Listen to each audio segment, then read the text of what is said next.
Bonsoir tout le monde. Merci d'être présent pour cette conférence Comar, je dirais comme d'habitude, mais ce qui n'est pas habituel tous les mois, c'est le thème de la conférence. Donc aujourd'hui, je suis très heureux d'accueillir l'amiral Bordarié, qui commande la force de l'aéronautique navale, le patron des marins du ciel, cher à mon cœur, parce que j'ai passé quelques dizaines d'années dans l'aéronautique navale avant de rejoindre Marseille et le bataillon des marins-pompiers. L'aéronautique navale est une force, je crois, on ne peut plus actuelle, à la fois forte de ses traditions, de l'expérience de ses anciens, puisqu'elle a 112 ans d'existence, presque aussi vieille que l'avion. Et il y a 102 ans, si j'ai bonne mémoire, un audacieux s'est posé sur une plateforme qui pouvait ressembler à un porte-avions, le commandant Test. Et donc, cette tradition est importante, mais je crois que l'aéronautique navale est aussi forte de sa modernité. Elle est ancrée dans la modernité de notre temps et dans la modernité heureuse, celle de la technologie, des organisations qui évoluent, du dévouement humain, et la modernité peut-être moins heureuse, celle du retour des conflits, des affrontements de basse intensité, voire de haute intensité. Et l'amiral Vandier disait aux élèves de l'école navale il y a quelque temps qu'ils auraient à combattre sur mer pendant le temps de leur carrière militaire. Et donc, c'est vraiment important que cet outil qu'est l'aéronautique navale soit affûté. Et à nous, Serge, qui sommes rentrés dans la marine à la fin de la guerre froide, il nous revient aujourd'hui, nous étions jeunes officiers, aujourd'hui un peu les patrons, ceux qui sommes aux commandes, il nous revient la lourde responsabilité de transmettre. Et il te revient la lourde responsabilité de transmettre aux jeunes officiers un outil affûté, organisé et entraîné. Et donc c'est de cet outil dont tu vas nous parler ce soir pour nous rappeler que la grandeur de la France se joue aussi entre ciel et mer. En tout cas, merci Serge, et je te laisse le micro. Bonsoir mesdames, bonsoir messieurs. Merci Lionel pour ton petit mot d'introduction. C'était mon intro, donc je vais passer directement à la deuxième partie de mon intervention. Donc je suis le contre-amiral Serge Bordarié et comme ne l'a pas dit Lionel, j'ai pris la responsabilité de la force de l'aéronautique navale au 1er juillet de cette année. Donc je suis quasiment à mon premier exercice de présentation de la force à un amphithéâtre. Donc, comme toute bonne présentation, en particulier dans l'aéro, ça commence toujours par un film. Parce qu'on a quelques belles images à vous montrer, donc je ne vous prive pas du plaisir de voir un film. Il n'est pas long, hein, vous inquiétez pas, vous n'allez pas vous endormir, enfin j'espère pas en tout cas. Donc si j'appuie là, ça donne...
Voilà en 2 minutes et je trouve en belles images le résumé de ce que je vais vous dire dans les 40 minutes, 45 minutes qui vont suivre. On va quand même pas le refaire 2 fois. Toc.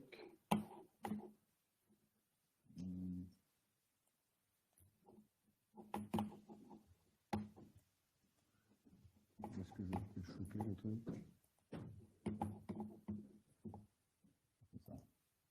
Voilà. Ça se ferme.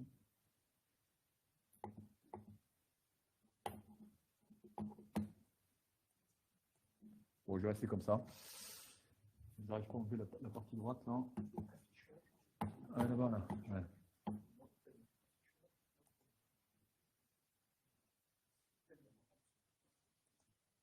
Voilà. J'y arrive. Maîtrise de la haute technologie comme dans l'aéronaval.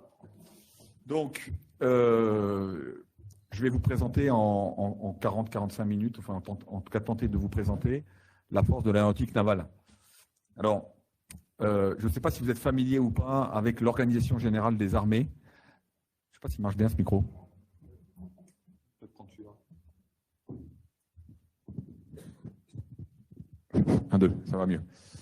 Je ne sais pas si vous êtes familier avec l'Organisation générale des armées, mais je vais commencer par le tout en haut, en vous expliquant où se situe la force de l'aéronautique navale dans l'Organisation des armées. Alors, ça commence de la gauche, où vous avez le symbole du CEMA, du chef d'état-major des armées.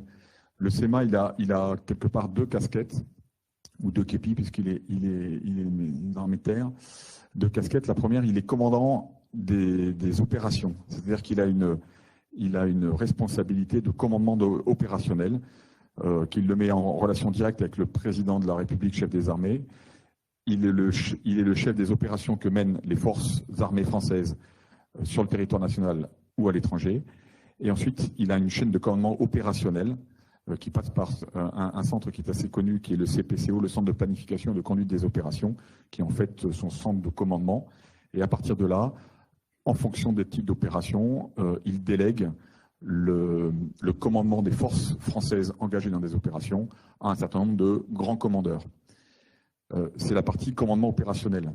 Ce n'est pas celle dans laquelle je me situe avec la force de l'aéronautique navale. C'est pour ça que je m'arrête là pour la description que je fais de la partie emploi des forces. Moi, mon métier, comme celui du chef d'état-major de la marine, c'est de préparer, d'entraîner, de préparer les forces pour que le commandant opérationnel, en fonction des missions, en fonction des opérations, prenne la ressource dont il a besoin dans la marine, dans l'armée de terre, dans l'armée de l'air, dans les services, pour mener ces opérations. Donc moi, nous sommes dans la partie préparation des forces. Le chef d'état-major de la marine, c'est le symbole de la marine nationale. Vous avez l'armée de l'air, l'armée de terre. Le chef d'état-major de la marine, en fait, globalement, la marine, elle est coupée, décomposée en 4 forces, qui sont là, toutes les 4 sur la diapositive. La force d'action navale, Alfan, qui est commandée par un amiral 4 étoiles. Alfan, donc c'est une centaine de bâtiments et 12 000 marins. Alfost, la force océanique stratégique, c'est la force commandée par un amiral qui est à Brest, qui comprend 10 sous-marins, 6 sous-marins nucléaires d'attaque et 4 sous-marins nucléaires lanceurs d'engins. Ce sont les sous-marins nucléaires dont un est en permanence à la mer pour assurer la dissuasion française. Et puis Alfusco, l'amiral commandant la force des fusiliers marins commando, environ 2500 personnes, avec 7 commandos et des compagnies de fusiliers marins. Voilà. Et donc la 4e force, celle que je vais vous présenter plus en détail, c'est la force de l'aéronautique navale, qui globalement représente 200 aéronefs, 4500 personnes. Alors selon la police ou les syndicats, et selon ce qu'on compte, c'est entre 4500 et 6000, et environ 40 000 heures de vol. Donc Alavia, qui est le nom donné à l'amiral, en fait, c'est la force de l'aéronautique navale. Les aéros, comme on dit, comme on s'appelle entre nous, ou autre appellation, les marins du ciel. Voilà, donc nous sommes les marins du ciel ou les aéros. Et nous ne sommes pas aviateurs. C'est la différence avec nos camarades de l'armée de l'air. Et justement, la différence, elle est écrite en rouge ici sur cette diapositive. Nous sommes des marins qui avons appris à piloter, qui avons appris à mettre en œuvre des aéronefs de la marine à partir des plateformes à terre ou des plateformes embarquées. Et c'est ça qui fait notre spécificité, c'est-à-dire qu'on opère depuis la mer, en mer, depuis la mer à terre, et depuis la terre en mer. On part de la terre, on va en mer, et si on est en mer, soit on y reste, soit on opère à terre. Voilà, c'est ça le fond de commerce de l'aéronaval. Alors pour faire ça, l'aéronavale, elle dispose de 3 composantes, plus une qu'on n'ose pas encore appeler la composante drone, vous allez comprendre très vite tout à l'heure pourquoi. 3 grandes composantes que je vais vous présenter un tout petit peu en détail dans les diapos qui suivent. La première, c'est ce qu'on appelle la patte CIMAR, comme on aime bien dans les armées, vous savez, on a des acronymes. Donc la patte CIMAR, la patrouille de surveillance et d'intervention maritime. Alors, de façon très résumée, j'ai fait figurer les principaux aéronefs. Donc ce sont des Atlantique 2, 22 Atlantique 2. En fait, il n'y en a que 18 qui sont vraiment en service dans la marine. Les 4 derniers sont un peu en stock. Surtout, il y en a 18 qui sont modifiés aux derniers standards modernes, dont je parlerai un tout petit peu tout à l'heure. Donc 18 ATL2 qui sont des avions qui sont essentiellement dévolus au départ à la lutte contre les sous-marins. 8 Falcon 50 en métropole à l'NBOA, ainsi que les ATL2, j'ai oublié de le dire, et 5 Falcon 200. Donc là, les 3 sont des appareils de Dassault. Falcon 200 qui sont outre-mer, donc basés à Tahiti pour 3 d'entre eux, et 2 qui sont en Nouvelle-Calédonie à Nouméa. Alors l'émission de la patte CIMAR, je l'ai dit tout à l'heure, la lutte anti-sous-marine. Lutte anti-sous-marine, pourquoi? Parce que ces avions ont été construits pour pouvoir pister des sous-marins, les détecter et les pister au profit de la FOST, la Force Océanique Stratégique, dont je parlais tout à l'heure, les sous-marins nucléaires leur engin, qui globalement sont basés à Brest, et tous les entre 70 et 80 jours quittent l'île Longue à Brest, donc leur port d'attache. Il y a un sous-marin qui part, qui va un petit peu au large de Brest, qui s'entraîne un petit peu, qui plonge, et qui part en patrouille de dissuasion. Quand il plonge, on dit qu'il se dilue. Voilà, il se fond dans la mer. Pour faire ça, et pour être sûr qu'il n'y a pas quelqu'un qui l'attend à la sortie du goulet de Brest, parce que c'est le seul endroit par lequel le sous-marin sort, eh bien, il faut s'assurer que la zone autour de la Bretagne, du Grand Ouest Bretagne, que cette zone est blanche, elle est claire. Il n'y a pas un sous-marin d'une nation étrangère. Je ne parle même pas de nation de compétiteurs, mais de nation étrangère, parce que la dissuasion, c'est purement national. Donc une nation étrangère, c'est peut-être un sous-marin américain, pour dire les choses comme elles sont, ou un sous-marin anglais, ou un sous-marin russe, comme il y en a quelques-uns en Atlantique de temps en temps, voilà, qui attend, tapis quelque part, et qui attend que le sous-marin commence à plonger pour le pister et suivre notre sous-marin qui fait notre dissuasion. L'image de la dilution du sous-marin qu'on donne assez facilement quand on l'évoque, c'est le principe, c'est de devenir une balle de tennis dans Paris. Vous voyez la taille dans le Grand Paris. Vous mettez une balle de tennis là-dedans et ça doit se diluer là-dedans. Voilà. Le sous-marin, c'est ça.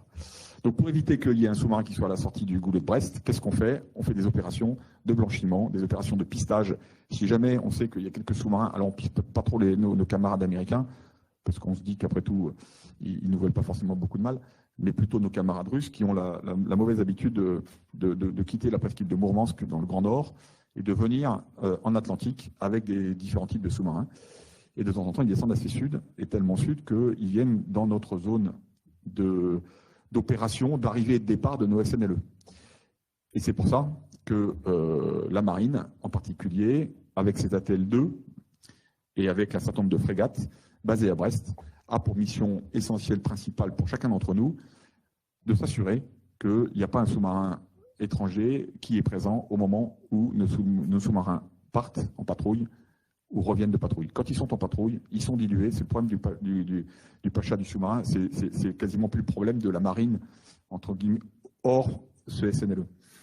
Donc c'est pour ça que ces avions ont été construits. C'est pour ça qu'ils ont été construits dans les années 60. Vous voyez, ça fait quelques années qu'ils volent. Alors, ils ont été modernisés. C'est pour ça que c'est l'ATL2, parce qu'il y avait avant un ATL1. Ils ont été même remis à hauteur tout à fait récemment avec un programme de modernisation. Et ils vont devoir être remplacés au milieu des années 2030 par un nouveau programme pour pouvoir avoir cette capacité de protection de nos SNLE quand ils partent en patrouille. Voilà le pourquoi de l'existence de cet avion. Les autres avions, ils sont plutôt dévolus à la partie action d'État en mer, j'y reviendrai. Donc la FOST, première, plus importante, essentielle mission des ATL2. Et après, comme c'est un avion qu'on appelle la frégate volante, parce qu'il possède un certain nombre de capteurs autres que les capteurs anti-sous-marins, eh bien, il est utilisé à beaucoup d'autres missions militaires au profit, là pour le coup, du chef d'état-major des armées dans les missions classiques. Donc, protection de forces navales. Les ATL2, le porte-avions va bientôt appareiller. Vous devriez avoir la date demain, puisque le président s'adresse aux armées et aux journalistes demain matin. Donc, le porte-avions va bientôt appareiller. Et bien, quand le porte-avions appareille dans des eaux un peu resserrées, comme peuvent l'être, par exemple, la Méditerranée, eh bien, on met pas loin du porte-avions, parce que c'est un avion qui décolle depuis la Terre, dans une île ou un terrain accueillant, on déploie un ATL2 pour concourir à la protection du porte-avions. Donc, protection de forces navales, lutte anti-navire, parce que cet avion est armé. Il ne fait pas que détecter, traquer, identifier, pister. Il a aussi des capacités d'attaque avec des torpilles. Ça tombe bien, c'est un avion anti-sous-marin. Et des capacités d'attaque de bateaux, puisqu'il est doté du missile Exocet AM-39, que certains d'entre vous connaissent peut-être, rendu célèbre par la guerre des Malouines. Donc ça remonte à quelques années. Depuis, lui aussi, il a été quand même modernisé. Et voilà, donc l'Atlantique a une capacité de lutte contre d'autres forces à la mer.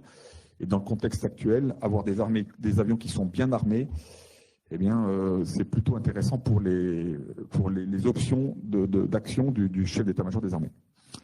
C'est un avion aussi qui fait de l'aéroterrestre, parce qu'en gros, globalement, rechercher un sous-marin dans l'immensité des océans ou des petites cibles, ou aller concourir à la recherche de naufragés.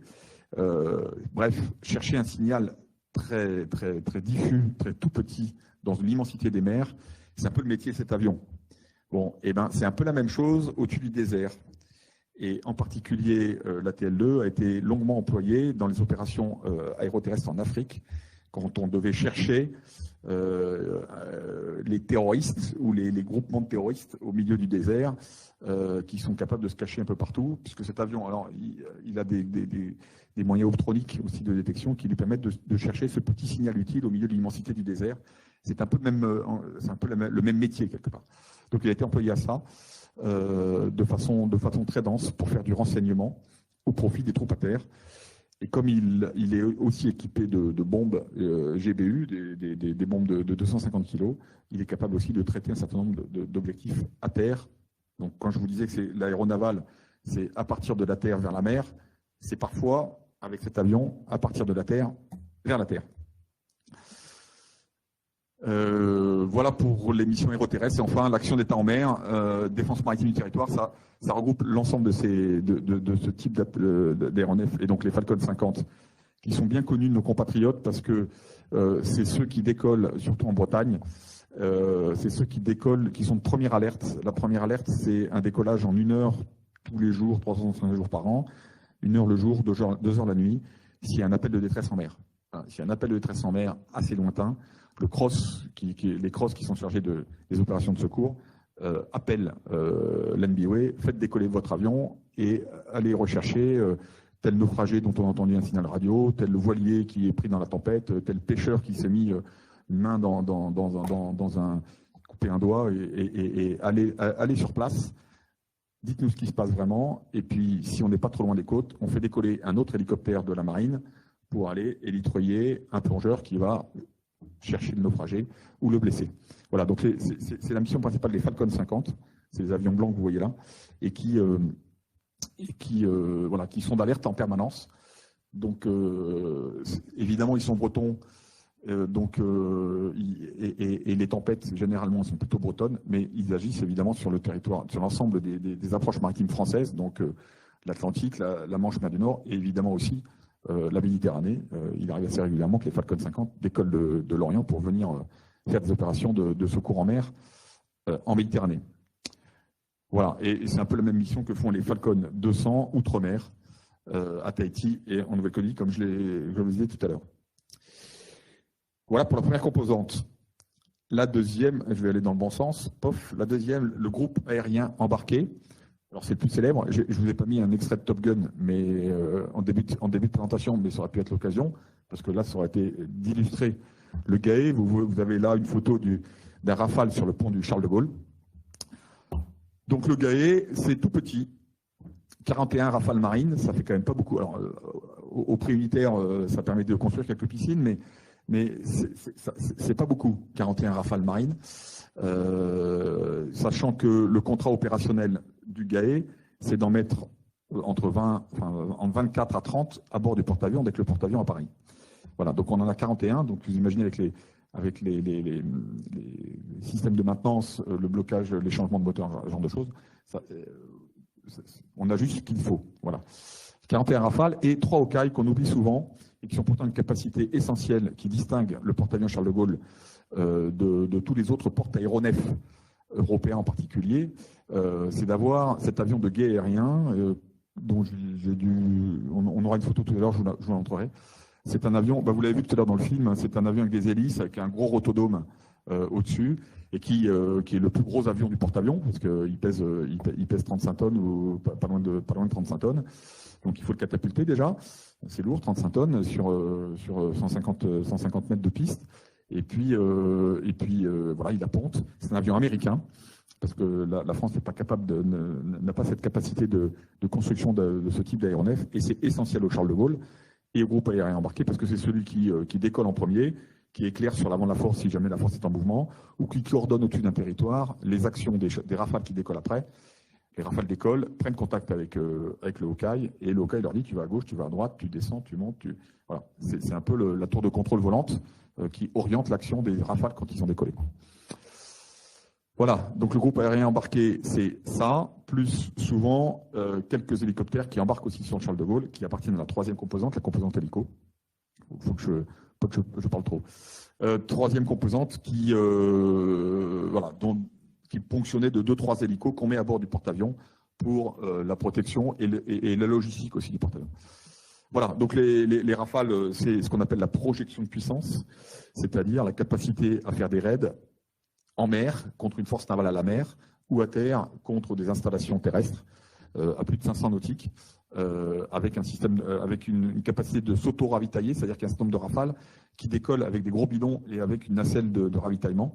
Donc en gros, il y a le pétrolier qui décolle d'abord, les Rafales qui décollent ensuite. S'ils sont lourds et lourdement armés, ils décollent pas forcément avec le plein max, avec la totalité du carburant. Donc ils décollent avec tout leur armement.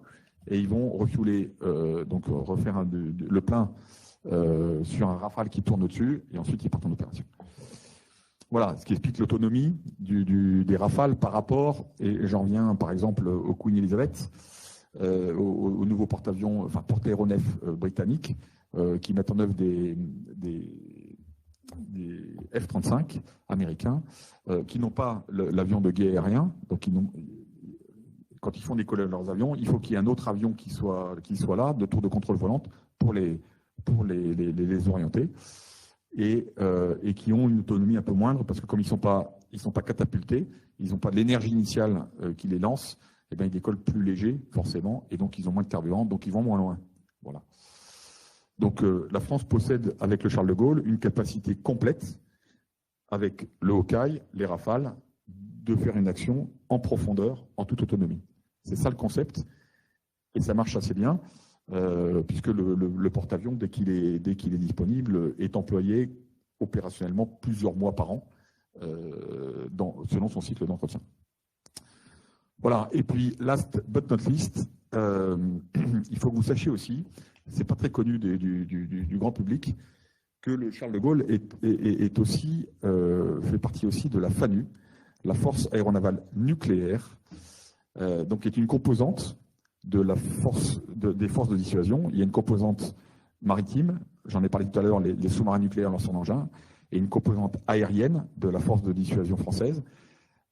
La composante aérienne principale et permanente, c'est les FAS, les forces aériennes stratégiques. Ça, c'est de l'armée de l'air avec des Rafales et toute une organisation en pétrolier, en AWACS, donc l'équivalent du Hawkeye, mais en beaucoup plus gros, une capacité de mener un raid stratégique loin, sur ordre du président, avec le missile ASMPA, qui est un missile aéroporté, avec une tête nucléaire. Voilà. Donc il y a cette capacité-là, et elle existe aussi dans l'aéronaval, à toute petite échelle.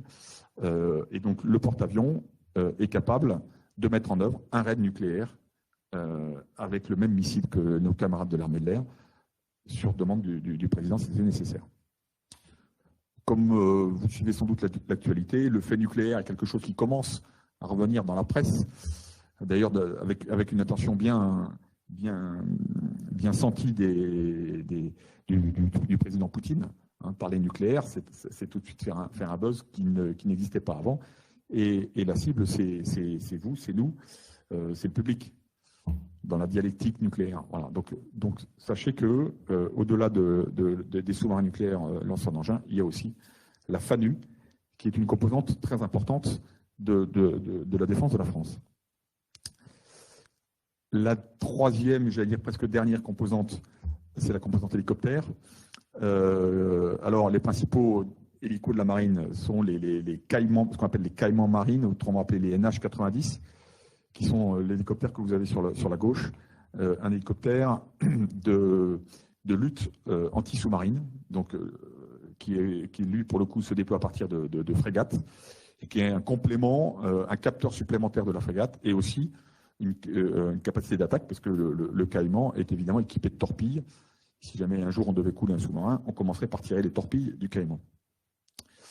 Caïman marine, on a des Panthères, des hélicoptères Panthères, qui sont des dauphins modifiés, militarisés, qui sont aussi des hélicoptères plutôt dévolus à la lutte anti-surface, c'est-à-dire la lutte entre forces navales à la mer. Et puis un certain nombre de dauphins qui sont déployés sur des plots de service public. Donc il y en a au Touquet, il y en a un au Touquet, il y en a à La Rochelle, il y en a un hier, et il y en a outre-mer. Donc hélicoptères qui font pour ceux qui sont dans ces plots-là du secours en mer, j'en parlais tout à l'heure, et puis d'autres qui sont déployés sur des frégates pour donner une capacité d'éclairage sur l'avant à un certain nombre de frégates. Voilà, les missions principales de la composante hélicoptère dans sa grande globalité. Donc le sauvetage en mer, j'en ai parlé tout à l'heure. Le combat naval, c'est essentiellement le NH-90 et un tout petit peu le Panthère. Lutte contre les trafics et le contre-terrorisme maritime, ça c'est une spécificité aussi, c'est une capacité qui est peu connue de nos concitoyens. La lutte contre le narcotrafic, ça se passe pas mal aux Antilles. Avec les narcotrafiquants aux Antilles, et ça s'est pas mal joué dans le sud de la Méditerranée, ça s'est un petit peu calmé ces temps-ci. Les narcotrafiquants, pour faire transiter la drogue vers l'Europe, utilisent des bateaux rapides, tellement rapides que les frégates ou les bâtiments militaires qui les détectent ne sont pas capables de les intercepter. Et donc pour les intercepter, qu'est-ce qu'on fait? On fait décoller l'hélicoptère du bateau, qui piste la vedette rapide avec les ballots de drogue qui sont à bord. Et puis à bord de l'hélicoptère, il y a un tireur d'élite. Et sur ordre du préfet maritime quand on est en France, ou du gouvernement français quand on est à outre-mer, eh bien, à un moment ou à un autre, le tireur d'élite, il a l'autorisation de tirer sur le bateau. Alors, il n'a pas le droit de tirer sur les trafiquants parce que pour l'instant, ils ne sont pas trafiquants, parce qu'ils ne sont pas arrêtés. Donc, il tire dans les moteurs, ça stoppe le bateau, et puis ensuite, la frégate, qui se tient pas loin, rattrape le bateau et arrête les trafiquants. Ça s'est fait, c'est un sport qui dit comme ça, a l'air assez simple, qui demande une coordination, une technicité qui est pour le coup assez compliquée, et qui est une des missions que font les hélicoptères Panthère dont je parlais tout à l'heure. Et contre-terrorisme maritime, ça aussi c'est quelque chose que nos concitoyens ne connaissent pas forcément. Dans les hypothèses de terrorisme, je ne veux pas vous faire peur quand vous prenez le ferry, mais un des moyens d'action d'un terroriste pourrait être de monter sur un ferry et une fois que le ferry est un peu loin, sortir un groupe, sortir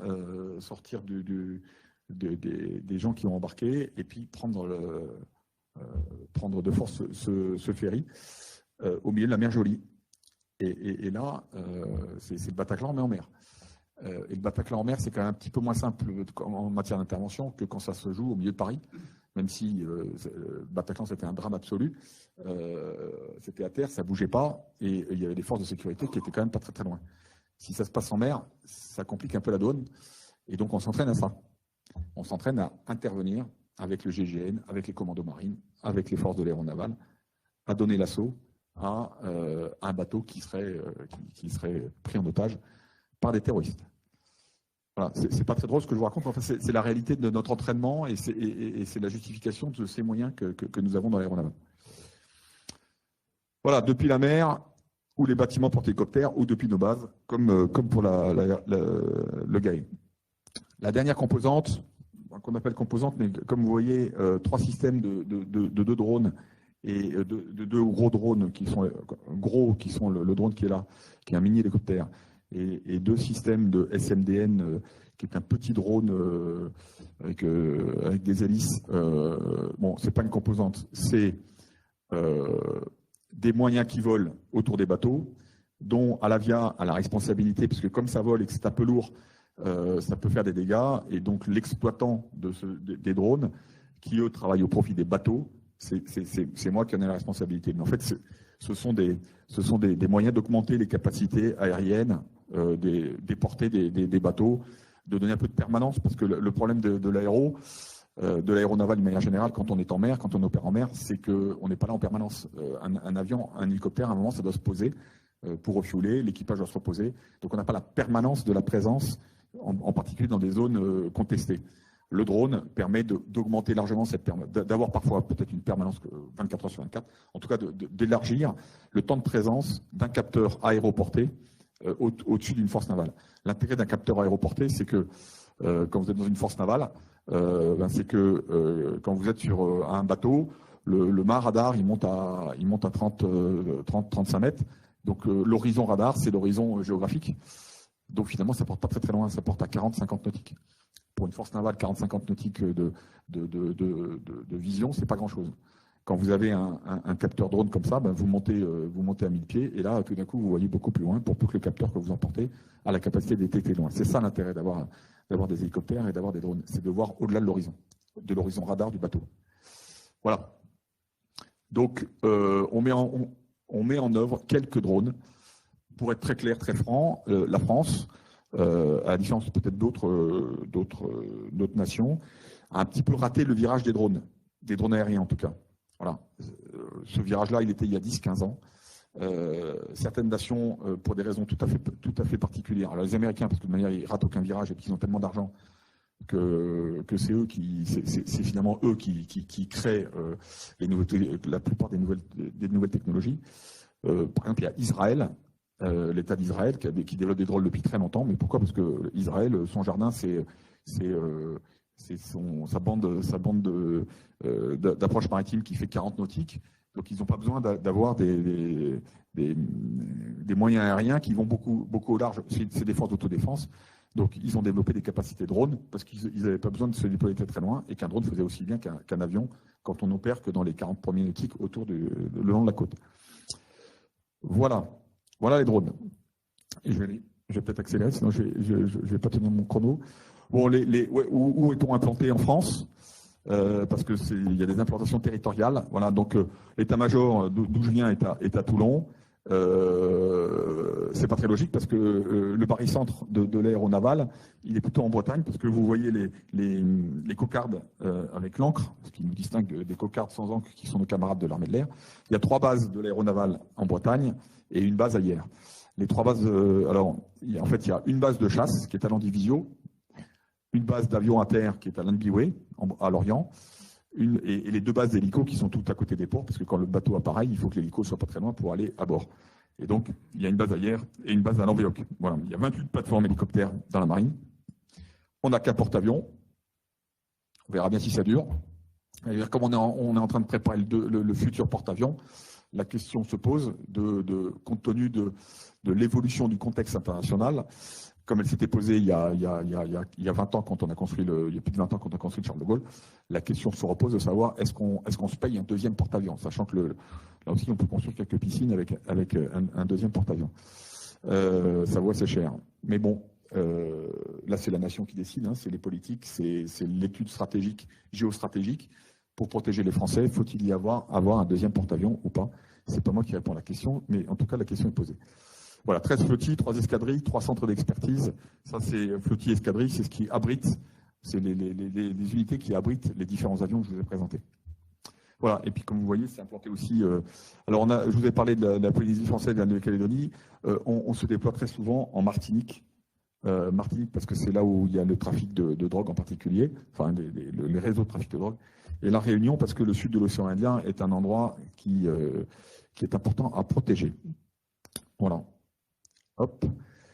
Cette carte, c'est pour je sais pas de quel jour c'était, mais c'est un jour, on a pris la photo des moyens de l'aéro ce jour-là dans le monde. Qu'est-ce que ça illustre? Ça illustre deux choses. Ça illustre que, comme pour le reste de la marine, l'aéronaval, et c'est un peu dans le mode introductif de l'amiral Mathieu, l'aéronaval est une armée d'emploi.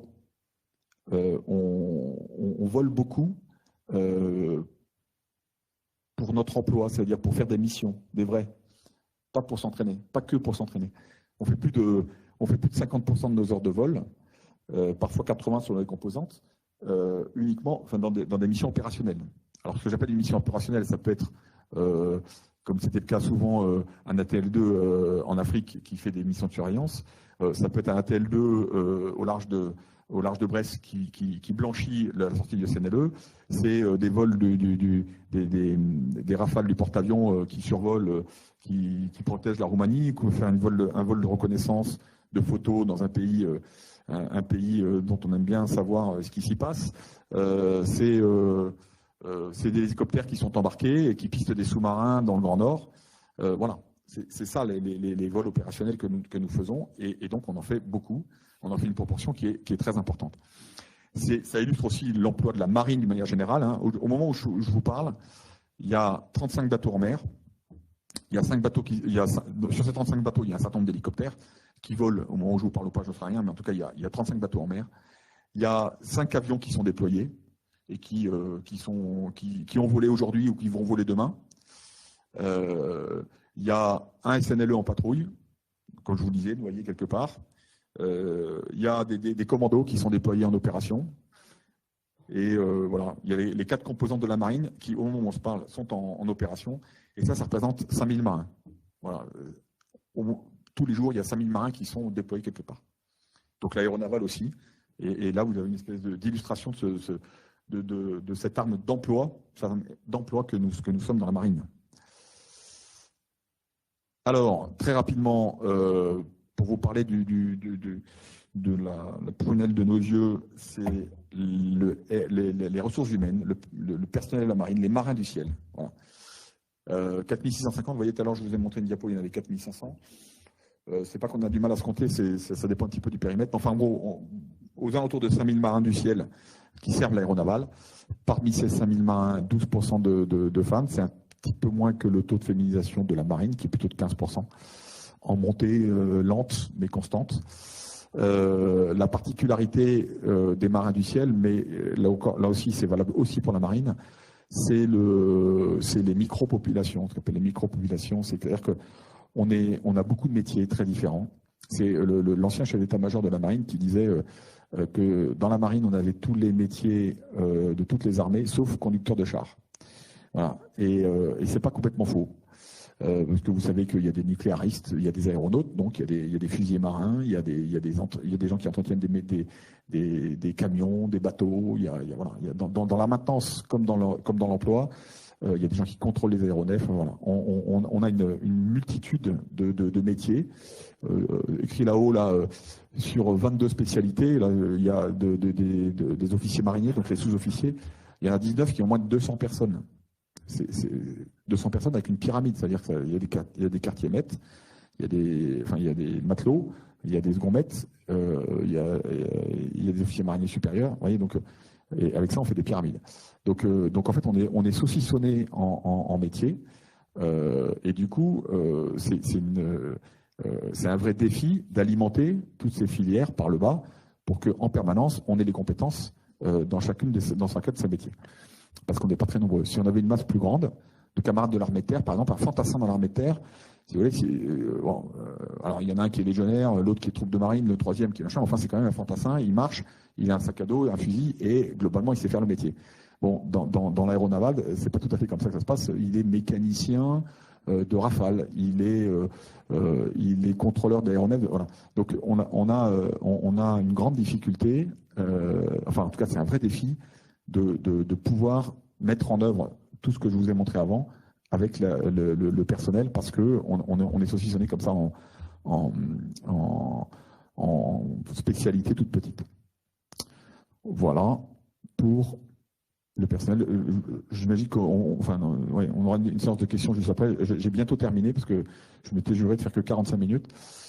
Donc du coup, je vais aller assez vite sur cette diapositive qui était un peu nos enjeux et nos défis. Bon, l'évolution de la menace, l'Ukraine est passée par là. Alors, c'était quelque chose, c'est pas une surprise, quelque part. Enfin, si, la surprise, c'est que les Russes aient envahi l'Ukraine. Mais le risque d'une remontée en puissance de la conflictualité, de la remontée de la conflictualité dans le monde, c'est quelque chose qui est évident quand on voit le réarmement. Quelque part, quand vous voyez le réarmement mondial, vous dites à un moment ou à un autre, ceux qui se réarment, ils vont peut-être vouloir utiliser leurs armes. Voilà. Donc, quelque part, il y a une conflictualité qui augmente. L'amiral Mathieu disait en introduction que le chef d'état-major de la marine avait dit aux jeunes officiers de marine que nous étions il y a 30 ans, vous allez vous battre en mer. Ouais, il y a des grandes chances qu'ils se battent en mer, parce que la conflictualité augmente, que tout le monde s'arme et que c'est de plus en plus compliqué de retenir l'agressivité des uns et des autres. Voilà, donc ça c'est la réalité géostratégique. Donc ça nous oblige, nous, non seulement un réarmement quantitatif. Vous avez peut-être lu dans la presse que la marine chinoise, en 3 ans ou 3 ans et demi, je crois, produit l'équivalent de la marine française, tous les 3 ans et demi. Donc ça fait quand même un certain nombre de bateaux, de plateformes. Hein. Donc ça, c'est du quantitatif. Il y a aussi le qualitatif, le technologique. C'est que c'est de plus en plus technologique. Les Chinois en particulier développent des systèmes d'armes qui sont de plus en plus perfectionnés. Et donc, il y a une course aussi à la technologie. Ça coûte très cher. Et donc les armées françaises sont confrontées à la masse et à la technologie. Voilà, donc nous, ça implique pour nous, l'aéronaval, la marine, les armées, de s'adapter, de se moderniser, de faire évoluer son matériel. Je vous parlais tout à l'heure de l'évolution de l'ATL2, mais l'ensemble des vecteurs, des porteurs, doivent évoluer dans un système d'armes pour être toujours au niveau des compétiteurs d'en face. Voilà. Et puis un autre défi dont on n'entend pas trop parler dans la presse, c'est le maintien en condition de nos matériels. Voilà, nos matériels, comme je vous le disais, on est une arme d'emploi, on les utilise beaucoup, donc ils vieillissent, donc il faut les maintenir en condition. Et le milieu salin est quand même assez corrosif. Donc même si les avions ont été pensés pour évoluer dans le milieu salin, on est confronté à des difficultés de maintenance qui sont importantes. Et donc, on fait appel à nos industriels pour nous aider à continuer à bien maintenir nos avions, parce que c'est pas la peine d'avoir un hélicoptère avec un système d'armes formidable s'il décolle pas de sa plateforme parce qu'il est cassé. Voilà. Donc, c'est bien là aussi qu'est le défi, c'est d'avoir des plateformes qui volent avec des systèmes d'armes qui sont technologiquement évolués. Voilà, les défis, très très rapidement.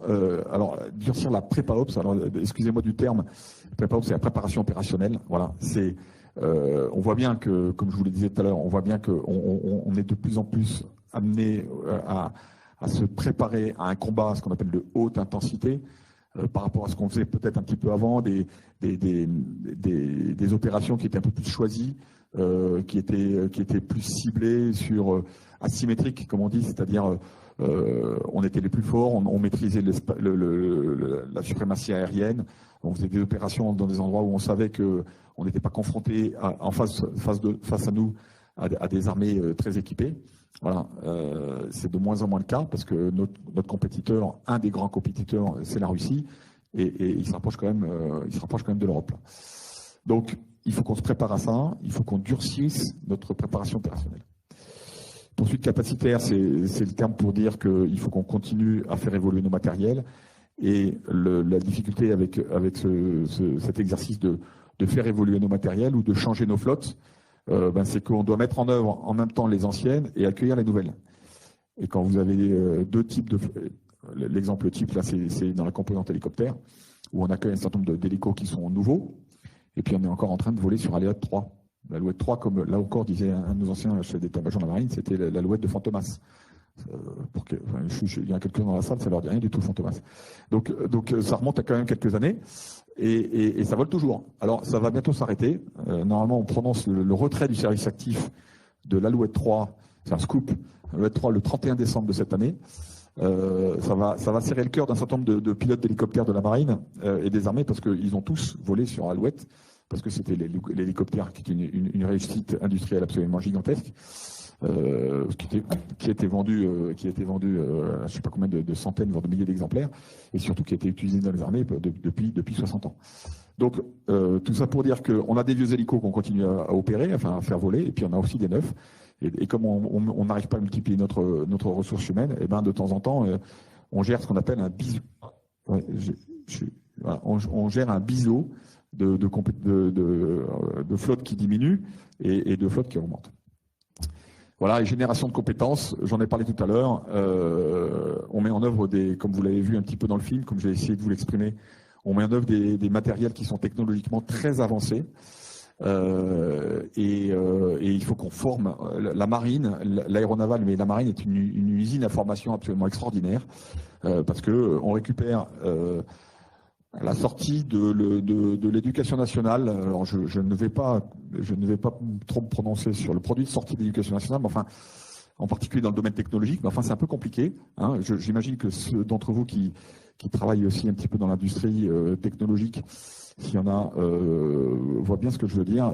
Voilà, on sort du système éducatif français, des jeunes Français qui sont de moins en moins enclins à manier des sciences, à manier des technologies, à vouloir travailler même de temps en temps.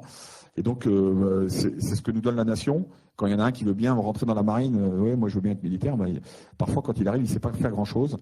Et ben tout le système de la marine, c'est d'essayer de le former. Si pour vous qu'il soit de bonne volonté et qu'il ait vraiment envie de bosser, c'est de le former pour l'amener au niveau de compétences le plus haut possible. Pour certains, ils rentrent matelot, ils terminent amiral. C'est vrai. On en a un exemple qu'on connaît bien tous les deux, qui est actuellement un amiral qui commande les forces françaises aux Antilles. Il est rentré, il était matelot. Voilà. Donc il s'est battu dans la vie, hein, mais il a monté toute la pyramide des grades de la marine. Bon, il y en a d'autres qui s'arrêtent un petit peu avant quand même, la majorité, et en tout cas on a cette entreprise de formation pour pouvoir mettre en œuvre les matériels, les entretenir, les matériels qu'on met en œuvre dans l'aéronavale.